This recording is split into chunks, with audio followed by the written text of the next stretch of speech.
Class 12 আমরা আজকে একটা নতুন চ্যাপ্টার শুরু করব, যেটা হলো বংশগতির আণবিক ভিত্তি বা মলিকুলার বেসিস অফ ইনহেরিটেন্স। তো এই মলিকুলার বেসিস অফ ইনহেরিটেন্স এটা করতে গিয়ে প্রথমে আমাদের যেটা জানতে হবে সেটা হলো জেনেটিক মেটেরিয়াল।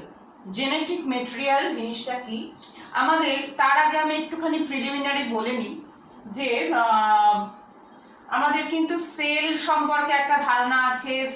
সেলের ভেতরে নিউক্লিয়াসের ভেতরে যে ক্রোমাটিন জালিকা, যেটা ডিউরিং সেল ডিভিশনের সময় যে সেই ক্রোমাটিন জালিকাগুলো আরও কুণ্ডলীকৃত হয়ে ক্রোমোজোমের যে ডিভিশনের সময় যেভাবে ভাগ হয়ে সমান সংখ্যক ক্রোমোজোম দুটো অপত্য কোষে চলে যায়, এইসব সম্পর্কে কিন্তু ক্লাস 10 থেকেই আমরা জানি। সুতরাং আমি আশা করব যে এগুলো আমরা জানি। তো প্রথমেই আমাদের এই মলিকুলার বেসিস অফ ইনহেরিটেন্স এটা জানতে গেলে প্রথমেই আমাদের জানতে হবে যে জেনেটিক মেটেরিয়াল এই জিনিসটা কি। জেনেটিক মেটেরিয়াল বা জিন বস্তু, যেটা জেনেটিক বস্তু, এটা কি? তো এটা বলতে গেলে আমাদের দুটো জিনিসের কথা মনে আসে, একটা হচ্ছে ডিএনএ আর একটা হলো প্রোটিন। তো আমরা আগে জেনে নিই যে জেনেটিক মেটেরিয়ালটা কি বলা হচ্ছে না, substance which stores the biological information in a coded form, transfer it to next generation and causes its expression in the offsprings।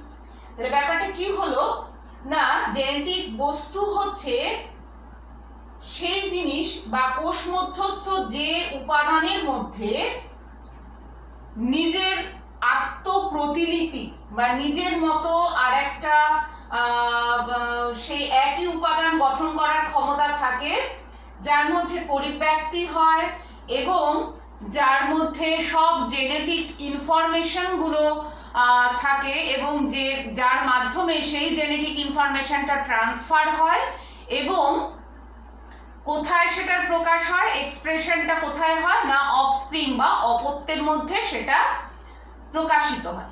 বোঝা গেল?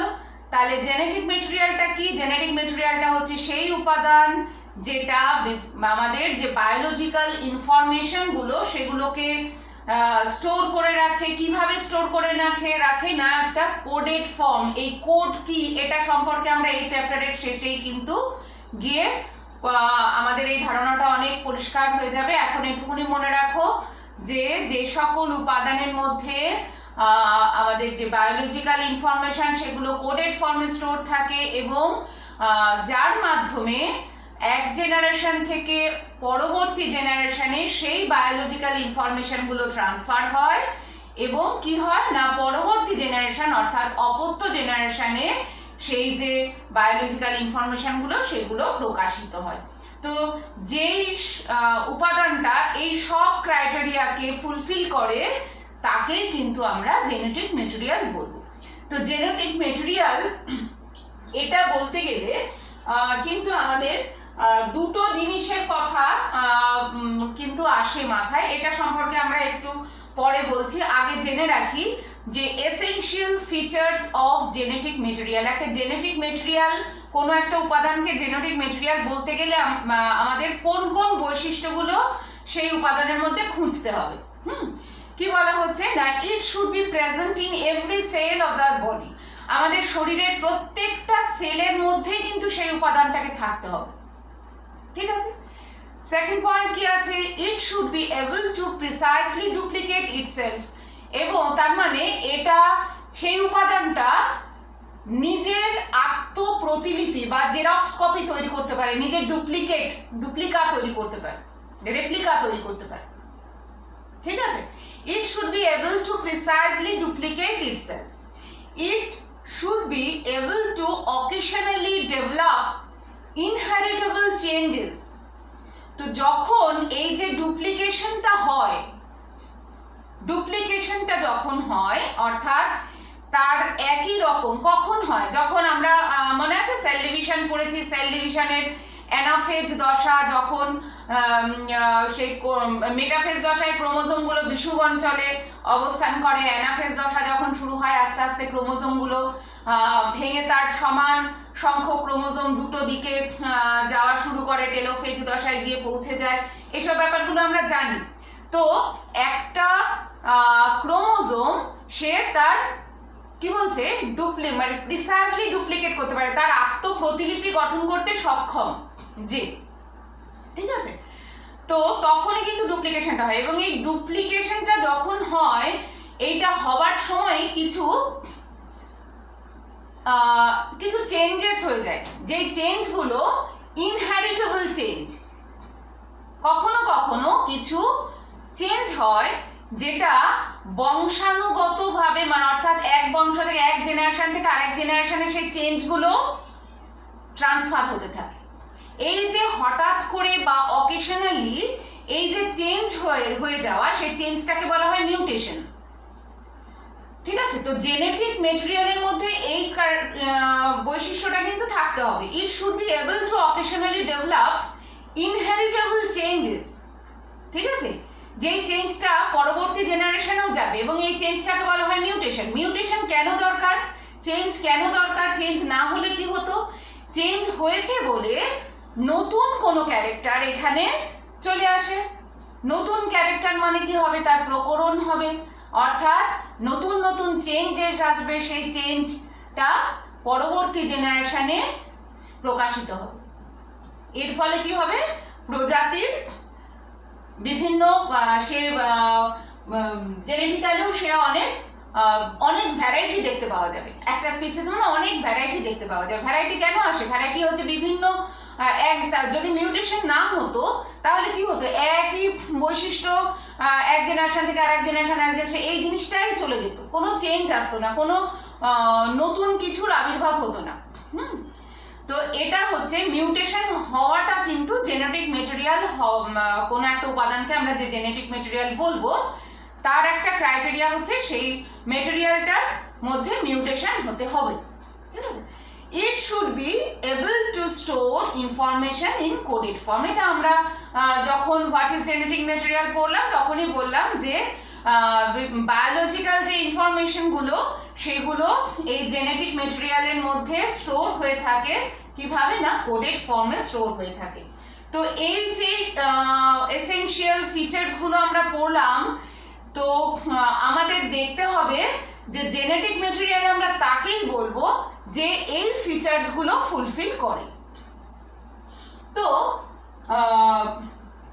ডিএনএ, এই যে এইটা জেনেটিক মেটেরিয়াল কাকে বলবো এটা বলতে গিয়ে কিন্তু অনেকেই প্রথমে এটা আমাদের আসতে পারে যে ক্রোমোজোম বলতে গেলে তো ক্রোমোজোমের মধ্যে প্রোটিনও আছে, তারপর কি আছে না নিউক্লিক অ্যাসিডও আছে। তো আমরা কি ডিএনএ কে জেনেটিক মেটেরিয়াল বলবো না প্রোটিনকে জেনেটিক মেটেরিয়াল বলবো? তো আমাদের কি করতে হবে না, এই এসেনশিয়াল ফিচার্সগুলো ফুলফিল করে কিনা সেটা দেখতে হবে। তো প্রোটিনকে যদি আমরা কনসিডার করি তাহলে দেখো প্রথম পয়েন্টটা প্রোটিন ফুলফিল করে, কারণ প্রত্যেকটা সেলেই প্রোটিন আছে, প্রোটিন ছাড়া আমাদের সেল তৈরিই হবে না, ঠিক আছে। আমাদের প্লাজমা মেমব্রেনেরই তো মেইন কম্পোনেন্টই হচ্ছে প্রোটিন। তো প্রোটিন ছাড়া একটা সেল তৈরি হবে না, প্রচুর পরিমাণে অ্যাবান্ডেন্ট প্রোটিন থাকে আমাদের শরীরে। তো প্রথম পয়েন্টটা ফুলফিল করে। তারপরে দেখো এখানে প্রোটিনের মধ্যে বিভিন্ন জেনেটিক ইনফরমেশন স্টোর হতেই পারে, কিন্তু যেটা ফুলফিল করে না প্রোটিন সেটা হচ্ছে প্রোটিনের কিন্তু নিজের ডুপ্লিকেট তৈরি করার ক্ষমতাটা নেই, অর্থাৎ আত্মপ্রতিলিপি গঠন করার ক্ষমতা কিন্তু প্রোটিনের নেই। অর্থাৎ সেই জন্য আমরা প্রোটিনকে কিন্তু জেনেটিক মেটেরিয়াল বলছি না, আমরা কাকে বলছি না ডিএনএ কে বলছি জেনেটিক মেটেরিয়াল। তো আমরা পরের স্লাইডে চলে যাই। DNA as a genetic material. DNA কে আমরা জেনেটিক মেটেরিয়াল কেন বলছি? তো বিজ্ঞানী সাটন অ্যান্ড বোভারি 1902 খ্রিস্টাব্দে ওনারা বলেছিলেন যে genetic information is passed between generation by chromosome. বলছে ক্রোমোজোমের মাধ্যমেই যে জেনেটিক ইনফরমেশনগুলো এক জেনারেশন থেকে আরেক জেনারেশনে ট্রান্সফার হয়, এই কথাটা বলেছিলেন সাটন অ্যান্ড বোভেল। ঠিক আছে, তো যে ডিএনএ কে আমরা কেন জেনেটিক ম্যাটেরিয়াল হিসেবে কনসিডার করছি না, দেখো লেখা আছে it is found in all cells, সব সেলেই থাকে। All somatic cells of a given species contain same amount of DNA. আমাদের যে কোনো সোমাটিক সেল সেখানে কিন্তু যে কোনো একটা নির্দিষ্ট স্পিসিসের, অবভিয়াসলি এখানে স্পিসিসটা কিন্তু মেনশন করতে হবে, নির্দিষ্ট একটা প্রজাতির সব সোমাটিক সেলেই কিন্তু একই অ্যামাউন্টের ডিএনএ থাকে। It duplicates its genetic information. DNA কি করতে পারে, তার জেনেটিক ইনফরমেশনকে ডুপ্লিকেট করতে পারে, অর্থাৎ তার আত্মপ্রতিলিপি, অর্থাৎ একই রকমের আরেকটা রেপ্লিকা তৈরি করতে পারে সে। ঠিক আছে, আর কি আছে না, ইট স্টোরস জেনেটিক ইনফরমেশন স্টোর করে। ইট ডেভেলপস মিউটেশন, ডিএনএ এর মধ্যে মিউটেশন দেখা যায় বা প্রকরণ দেখা যায়, যার ফলে কি হয় না বিভিন্ন ভ্যারিয়েশন বা অনেক ভ্যারিয়েশন আমরা দেখতে পাই। ঠিক আছে, প্রজাতির মধ্যে অনেক ভ্যারিয়েশন আসে। তো এটা গেল ডিএনএ কে আমরা কেন জেনেটিক ম্যাটেরিয়াল হিসেবে কনসিডার করতে পারি।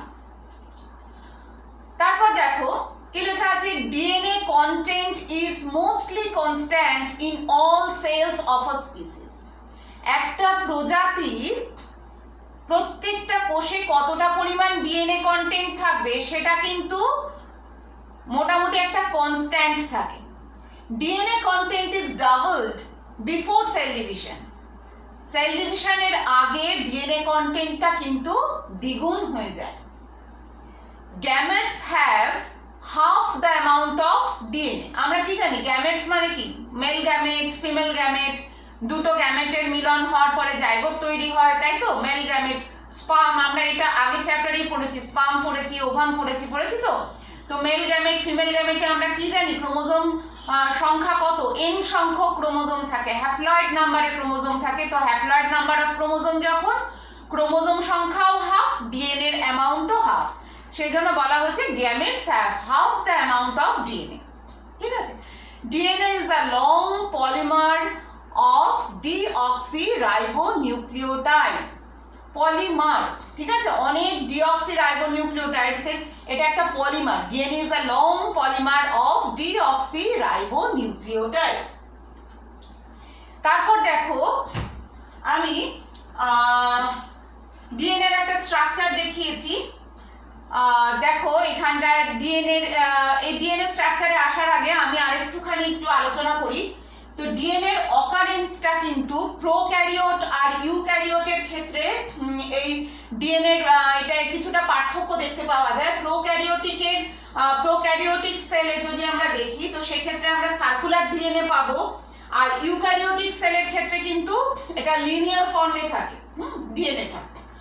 আর প্রোক্যারিওটিক সেলের সারা সাইটোপ্লাজমের মধ্যেই কিন্তু থাকে, কারণ আমরা এর আগেও জেনেছি যে প্রোক্যারিওটিক কোষে কিন্তু কোনো নিউক্লিয় পর্দা থাকে না, অর্থাৎ যে জেনেটিক ম্যাটেরিয়াল তার বাইরে কোনো কাভারিং থাকে না, ওটা নেকেড অবস্থায় থাকে। জেনেটিক ম্যাটেরিয়ালটা বা ডিএনএটা সেটা সাইটোপ্লাজমের মধ্যেই অবস্থান করে।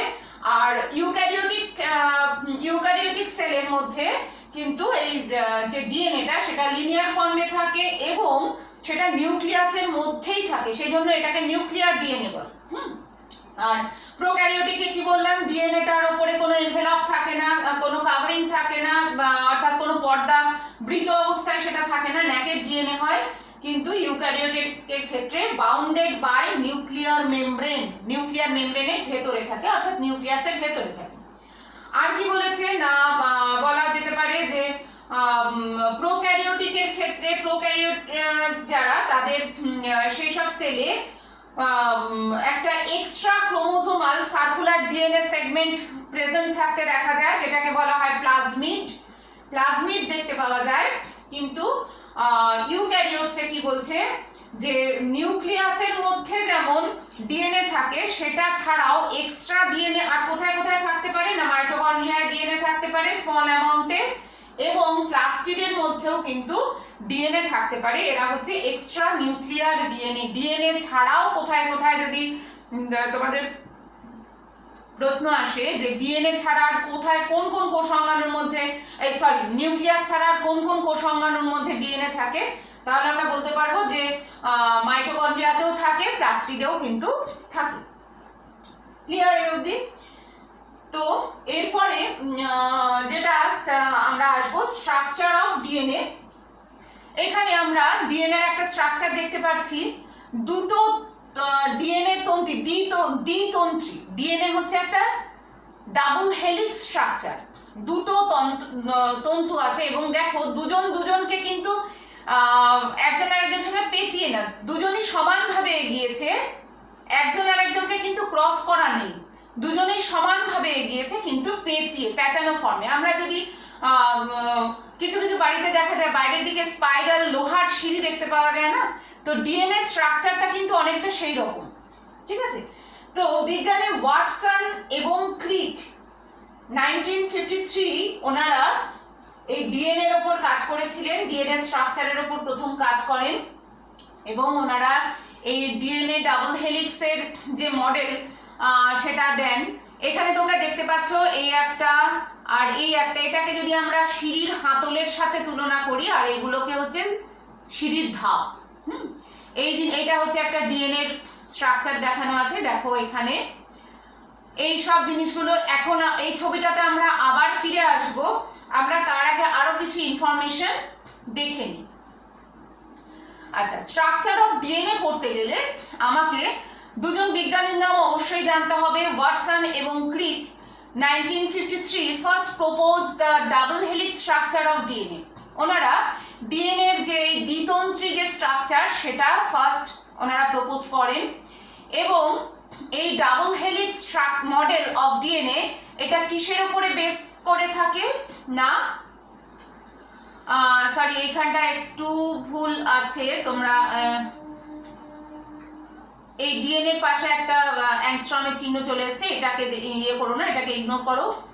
তো যাই হোক, ডাবল হেলিক্স যে মডেল সেটা কিসের উপর বেস করে না, চার্গাভস রুল ফর বেস পেয়ারিং এটার উপরে, আর হচ্ছে X ray diffraction pattern of DNA, এই দুটোর উপর বেস করে কিন্তু ডিএনএ ডাবল হেলিক্স এটাকে আমরা ডেসক্রাইব করতে পারি। ঠিক আছে? তো চার্গাভস রুলে কিন্তু বলা আছে যে পিউরিন আর পিরিমিডিন বেস, এটা জানতে গেলে আমাদের আবার একটু পেছনে চলে যেতে হবে। আমরা জানি যে নাইট্রোজেন বেস, এটা কিন্তু আমাদের ক্লাস 10-এ পড়া থাকার কথা, যে নাইট্রোজেন বেস দু ধরনের হয়, পিউরিন বেস এবং পিরিমিডিন বেস। দেখো পিউরিনস এর মধ্যে আছে অ্যাডেনিন, গুয়ানিন, আর পিরিমিডিনস এর মধ্যে আছে থাইমিন এবং সাইটোসিন।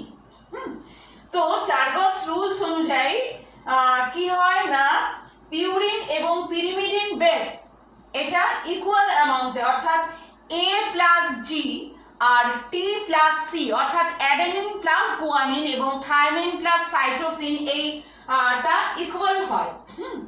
তারপর বলছে যে A আর T, AT এর সাথে যুক্ত হয়, অ্যাডেনিন থাইমিনের সাথে যুক্ত হয়, গুয়ানিন সাইটোসিনের সাথে যুক্ত হয়, আর base ratio of A plus T is constant for species. ঠিক আছে? এটা হচ্ছে চার্গাভস রুলস ছিল। আচ্ছা, এইবার ওয়াটসন এবং ক্রিকের মডেল বা ডিএনএ এর যে মডেল সেটা যদি আমরা আবার দেখতে যাই, আমরা একটু ছবিটায় চলে যাব। তার আগে আমরা কিছু important features of DNA double helix কিছু আমরা জেনে নিই, যে ডিএনএ ডাবল হেলিক্স এর মেইন ফিচার্স গুলো কি কি। দেখো লেখা আছে প্রথমেই, এরা হচ্ছে anti parallel strands. Anti parallel strands, anti parallel strands থাকে, অর্থাৎ একটার যে ডাইরেকশনটা অ্যান্টি প্যারালাল হচ্ছে দুটো স্ট্র্যান্ডের যে ওরিয়েন্টেশনটা, এটা কিন্তু ডাইরেকশনটা দুই দিকে হবে কিন্তু বা oriented in opposite direction. The two strands of DNA duplex are parallel but oriented in opposite direction. ঠিক আছে? বুঝতে পারলে? বলছে দুটো যে আমরা স্ট্র্যান্ড পেলাম ডিএনএ স্ট্র্যান্ড, এরা কিন্তু সবসময় প্যারালালি এগোবে, কিন্তু এদের যে ওরিয়েন্টেশন সেটা অপোজিট ডাইরেকশনে হবে। এটা আমরা ছবি দেখে ক্লিয়ার করব, এখন এইটুকুনি শুনে নাও। ডিএনএ হচ্ছে একটা ডুপ্লেক্স স্ট্রাকচার, এটা তো আমরা জানি, আমরা পড়ছি দ্বিতন্ত্রী। আর কি বলেছে, কমপ্লিমেন্টারি বেস পেয়ারিং থাকে, কমপ্লিমেন্টারি বেস পেয়ারিং।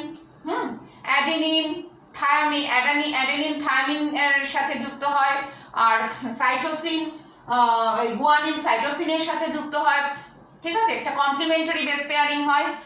আর কি বলেছে, বিভিন্ন বন্ডস প্রেজেন্ট থাকে, গ্লাইকোসাইডিক বন্ড, ফসফোডাইএস্টার বন্ড এবং হাইড্রোজেন বন্ড, এগুলো প্রেজেন্ট থাকে ডিএনএ ডাবল হেলিক্সের মধ্যে। তো এইবার যদি আমরা এই যে ডিএনএ এর যে স্ট্রাকচার সেটা যদি দেখতে যাই, তাহলে এবার আমরা একটু ছবিটাতে ফিরে আসি। দেখো এখানে যে ছবিটা দেখা যাচ্ছে, বলছে DNA is formed of two long polynucleotide chain, দুটো লম্বা পলিনিউক্লিওটাইড চেইন দিয়ে তৈরি। Each deoxyribonucleotide is formed by cross-linking of, এই যে দেখো অ্যাডিনিন বা দুটো যে নিউক্লিওটাইডের মধ্যে একটা লিঙ্কেজ হচ্ছে তো এইখানে আমরা যদি দেখতে যাই যে ডিএনএ স্ট্রাকচার, তাহলে আমরা তিনটে জিনিসের উপর আমাদের ফোকাস করতে হবে। একটা হচ্ছে কি কি থাকে না, ডিঅক্সিরাইবোজ সুগার থাকে, নাইট্রোজেন বেস থাকে, আর হচ্ছে ফসফরিক অ্যাসিড থাকে। কি কি বললাম না, ডিঅক্সিরাইবোজ সুগার থাকে, নাইট্রোজেনাস বেস থাকে এবং ফসফরিক অ্যাসিড। এই তিনটে জিনিস কিন্তু একটা ডিএনএ এর স্ট্রাকচার পড়তে গেলে আমাদের জানতে হবে। তো নাইট্রোজেন বেস ব্যাপারটা আমরা বলেছি।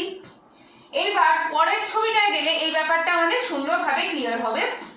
দেখো এই যে আমরা বললাম যে দুটো স্ট্র্যান্ড, যেটা সিঁড়ির হাতলের মতো, একটা সিঁড়ি যদি আমরা কল্পনা করি, সিঁড়ির যে হাতলটা সেটা কি দিয়ে তৈরি হচ্ছে, সুগার আর ফসফেট। আমরা একটু আগেই বলছিলাম যে সুগার থাকে আর ফসফরিক অ্যাসিড থাকে আর নাইট্রোজেন বেস থাকে। নাইট্রোজেন বেসগুলো দিয়ে এই সিঁড়িগুলো তৈরি হয়, দেখতে পাচ্ছি আমরা সিঁড়িগুলো তৈরি হয়। আর সিঁড়ির যে হাতলগুলো সেগুলো হচ্ছে সুগার এবং ফসফেট দ্বারা তৈরি। দেখো এই যে স্ট্রাকচারগুলো আছে এগুলো হচ্ছে সুগার, আর এই যে রেড কালারের যেগুলো যেভাবে দেওয়া আছে যেগুলো, সেগুলো হচ্ছে ফসফেট। আর মাঝখানে যেই স্টেয়ারগুলো আছে সেগুলো হচ্ছে কি না, নাইট্রোজেন বেস। ঠিক আছে, দেখো আমরা কিন্তু এটা জানি যে নাইট্রোজেন বেস আমি একটু আগেই দেখালাম যে দু ধরনের হয়, পিউরিনস হয়, পিরিমিডিনস হয়। পিউরিনস এর মধ্যে অ্যাডেনিন গুয়ানিন, পিরিমিডিনস এর মধ্যে হচ্ছে থায়ামিন এন্ড সাইটোসিন। তো অ্যাডেনিন সব সময় থায়ামিনের সাথে যুক্ত হয়, গুয়ানিন সাইটোসিনের সাথে যুক্ত হয়। দেখতেই পাচ্ছ এখানে জি এর সাথে সি, এর সাথে টি, ঠিক এইভাবেই যুক্ত হবে। এবং এই যে দেখো এখানে হাইড্রোজেন বন্ড লেখা আছে, হাইড্রোজেন বন্ড। এ অর্থাৎ অ্যাডিনিন থায়ামিনের সঙ্গে ডাবল বন্ড দ্বারা যুক্ত থাকে, দুটো হাইড্রোজেন বন্ড দ্বারা যুক্ত থাকে, আর গুয়ানিন সাইটোসিনের সাথে তিনটি হাইড্রোজেন বন্ড দ্বারা যুক্ত থাকে। আর এই যে ব্যাকবোন অর্থাৎ ডিএনএ এর যে ব্যাকবোন অফ ডিএনএ স্ট্র্যান্ডের যে ব্যাকবোন, সেটা কি দিয়ে তৈরি হয়, ডিঅক্সিরাইবোজ সুগার আর হচ্ছে ফসফরিক অ্যাসিড। আমরা একটু আগেই বললাম যে সিঁড়ির যে হাতল, অর্থাৎ আমরা যদি এটাকে একটা সিঁড়ির মতো কল্পনা করি ডিএনএ কে, তাহলে এর হাতলটা কি দিয়ে তৈরি হয়েছে না, সুগার এবং ফসফেট। অর্থাৎ backbone of DNA strand is কিভাবে তৈরি হচ্ছে না, ডিঅক্সিরাইবোজ সুগার আর ফসফরিক অ্যাসিড দিয়ে তৈরি হচ্ছে। আর যে নাইট্রোজেন বেস গুলো দেখো এটার সাথে পুরো রাইট অ্যাঙ্গেলে থাকে নাইট্রোজেন বেস। হ্যাঁ, nitrogen bases lie at the right angle to it, অর্থাৎ এই যে স্ট্রাকচারটা এটার সঙ্গে রাইট অ্যাঙ্গেলে থাকে নাইট্রোজেন বেস গুলো। কি কি নাইট্রোজেন বেস আমি একটু আগেই বললাম। আর কি হয় না, পোলারিটিতে একটুখানি চেঞ্জ, এটা একটু জানতে হবে যে প্রত্যেকটা নিউক্লিওটাইড শৃঙ্খলের দুটো প্রান্ত দেশ থাকে। একটা প্রান্ত দেশকে আমরা বলি 3 প্রাইম, আর একটা প্রান্ত দেশকে বলি 5 প্রাইম।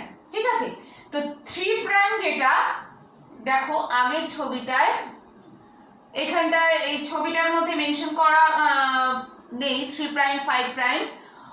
যাই হোক, আমরা বলে দিই যে এই যে একটা স্ট্যান্ড, এই স্ট্যান্ডের এইখানে যদি আমরা 3 প্রাইম বলি, তাহলে এই স্ট্যান্ডটারই নিচে থাকবে 5 প্রাইম, আবার আরেকটা স্ট্যান্ডের এখানে হয় 5 প্রাইম আর একদম নিচে থাকবে 3 প্রাইম।